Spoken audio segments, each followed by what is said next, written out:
welcome back to the Independent Thinking Children's Author Book Festival thing that we're doing for the first time. Whether it's the last, I don't know, but it's just been such a fascinating experience interviewing all sorts of authors with all sorts of books.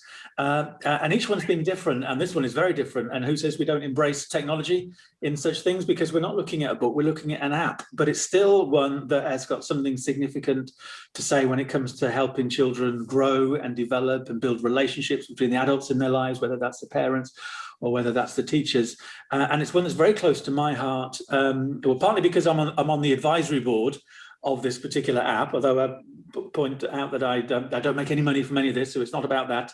I just really believe in it.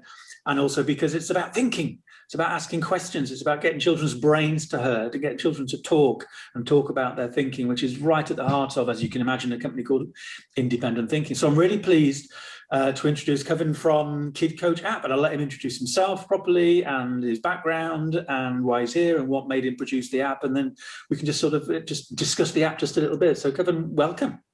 Thank you for the great introduction. And it's funny that you are doing this interview of me, because you're a bit of a hero and inspiration of mine, and I'll talk about that a bit more in a sec. So hey everyone, my name's Kavin, and founder of KidCoachApp and dad of 2 kids. And I spent 15 years in the corporate world, namely education publishing, which I left a couple of years ago in order to start up this company, because I was so driven by my passion and my beliefs. Two things really. One, that kids will just need a different set of skills for the future. You know, a lot more thinking skills, a lot more talking skills, potentially a little less of the hardcore academia. Just the world is changing so fast. And secondly, that the role of parents at home, things that parents of young children can do at home to shape and influence and develop, is just so massive. And being a dad myself, I really saw this, and I'll tell you the short version of the long story that started all of this, which was one evening at home. I was reading a book to my child, very appropriate given this is a book festival, Aesop's Fables, and it was The Wind and the Sun.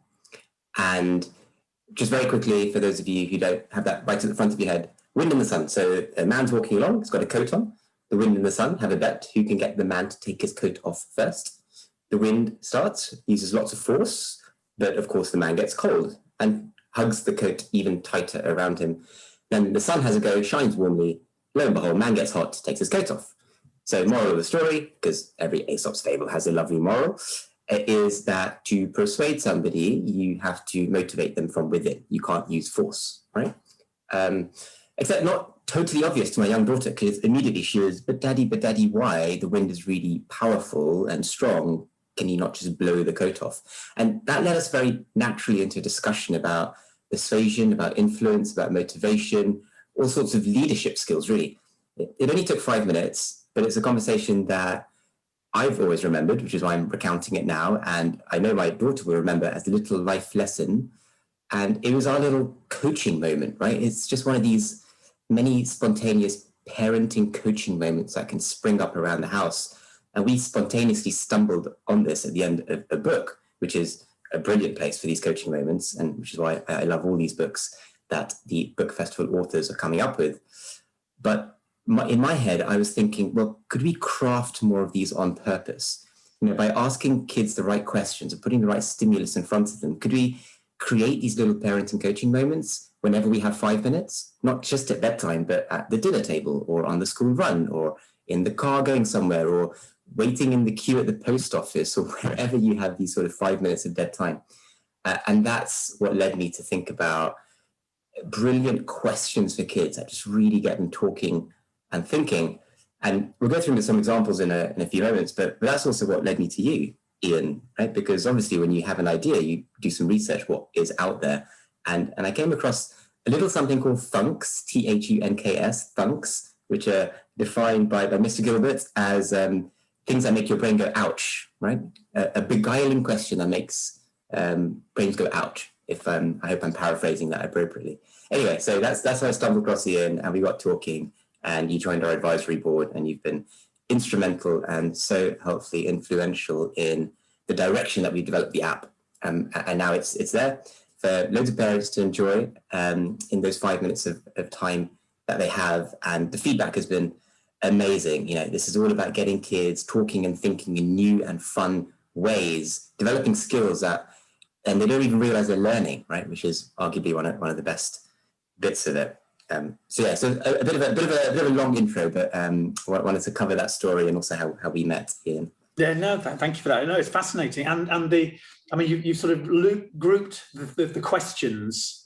There's different sorts of questions, but then you group them within sort of certain thinking skills categories as well, haven't you? Which is sort of under the hood in terms.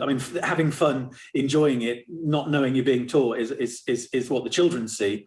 But what the parents are seeing, what teachers will see, is under the hood is these areas of thinking that you focused on as being the ones that are important ones. Can you give us some examples of those areas? Yeah, exactly. So I just flicked open the app here. I haven't planned this at all. This is just what happens to be on the home screen. I don't know if you can sort of course, see that. I can never get the phone to go straight on the camera. But anyway. No, that's good. Recommended for you. Fridge. Critical thinking. There we go. So how can we organise our fridge differently? Right. Okay. So what this one's all about is, if I tap into it or open, you don't need to read all of that, but there's additional guidance and prompts. What this is all about is having a look at your fridge and thinking, how can I organize it differently? There's lots of different ways of grouping products, right? So do you put make stuff up? Do you put food at the top and drink at the bottom? Do you put perishables at the front and longer life stuff at the back? Do you put red things on the left and green things on the right? Yeah, color coordinating it like people do with their books. Some people color coordinate their books. It's like, that's a good point, actually. You could do this with your bookshelf as well. That's a great extension.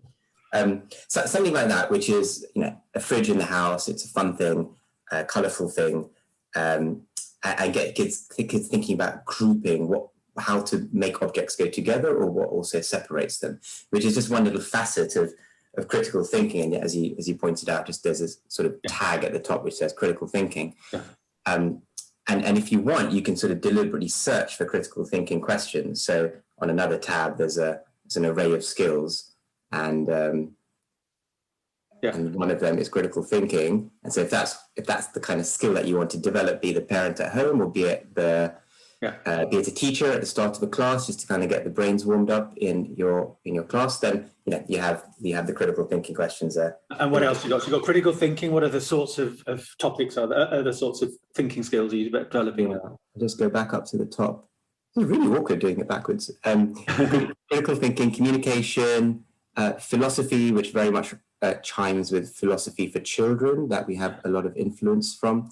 Yeah. But there's also more emotional stuff, if you like, empathy, confidence, resilience, those sorts of things. If you see the left-hand side, it says talk, think, and feel. I try to group those into meta-categories. How can we get kids talking, thinking, and feeling, or if you like, the social, the cognitive, and the emotional skills? And did quite a lot of research on what are the 21st century skills that children would need. We pulled from reports by McKinsey, by Pearson, the FTSE 100 education company, the late great Ken Robinson. He talked about his 8 C's.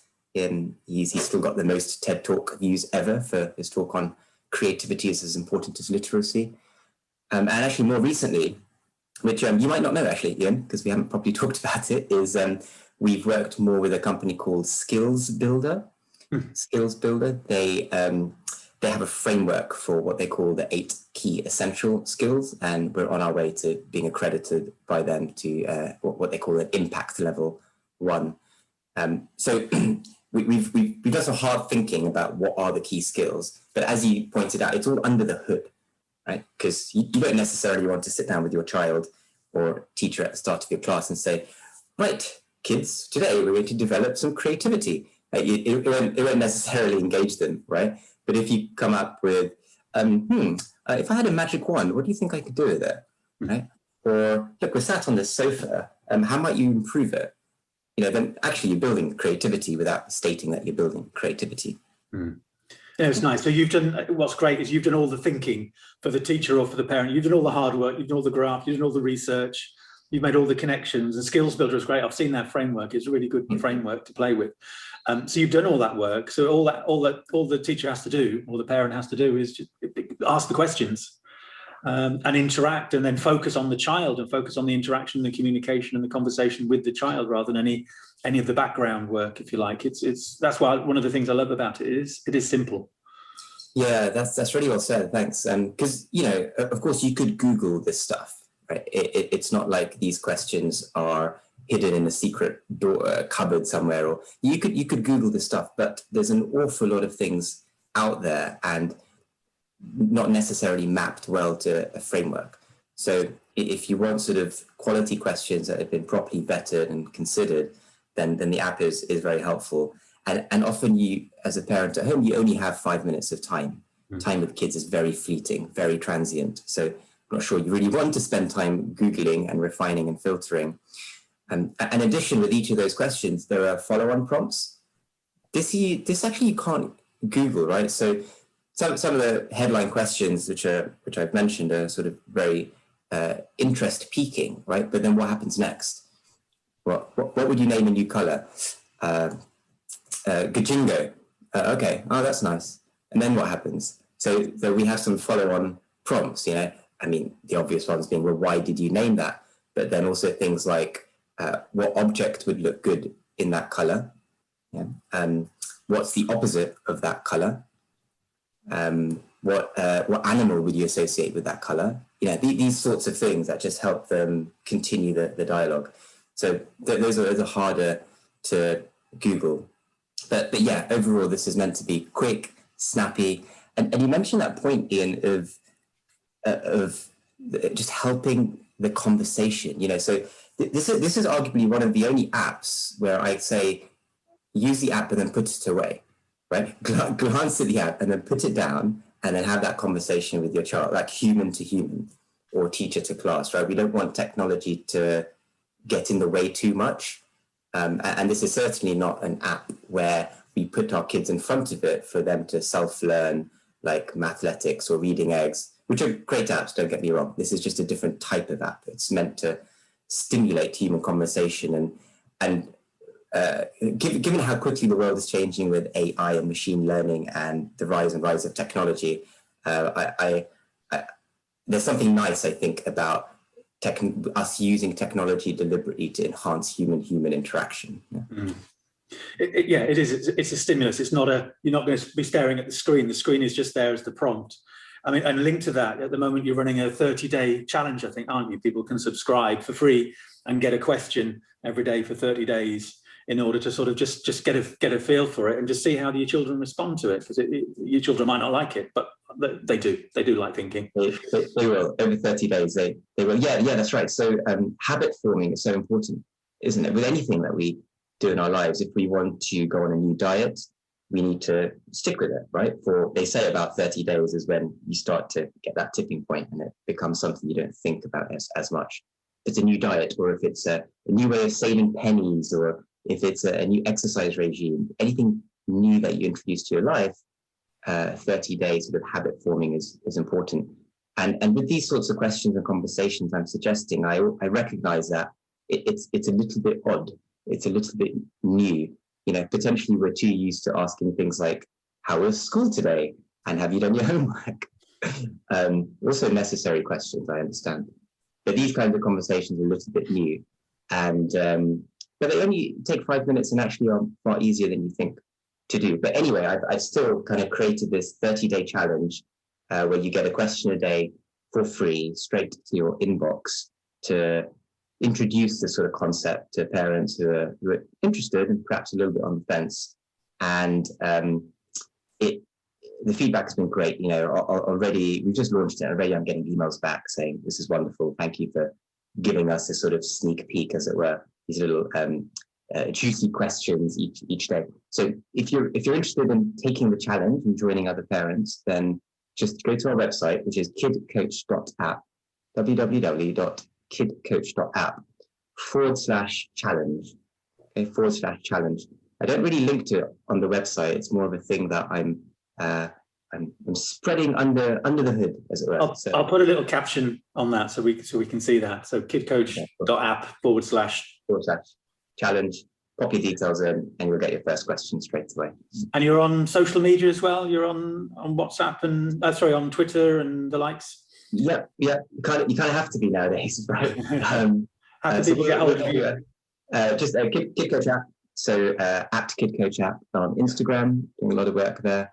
Yeah. Twitter actually is more me. It's my personal Twitter. So at Kavin Wadhar, KavinWadhar. I'm sure my name is here in the video somewhere. At Kavin Wadhar. So Twitter I tend to use mainly for the education community. So if you're a teacher and listening to this and your interest has been piqued either for your class, for your whole school, or even just for your kids, hit me up on Twitter. I love to connect. And otherwise, Instagram is the go-to at KidCoachApp. Right, that's great. Thank you. That's it's such a simple little tool with an awful lot of work behind it. I'm amazed and impressed by how much you put into it.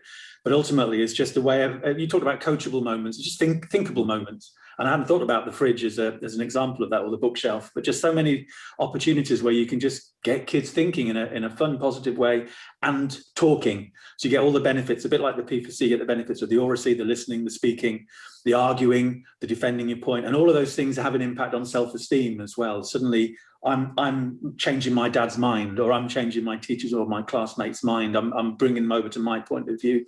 So there's all those other benefits that come out of it as well. Great. I know you've got to rush off. I'm really pleased. It's a book festival. That's an app, but it works. It's fine. It's all about bringing the best out of kids one way or the other. Kevin, good luck with all of that. And I look forward to seeing you at our next planning meeting or whenever it is we get the chance to meet again. Thanks very much. We'll chat soon. Thanks a lot. All the best.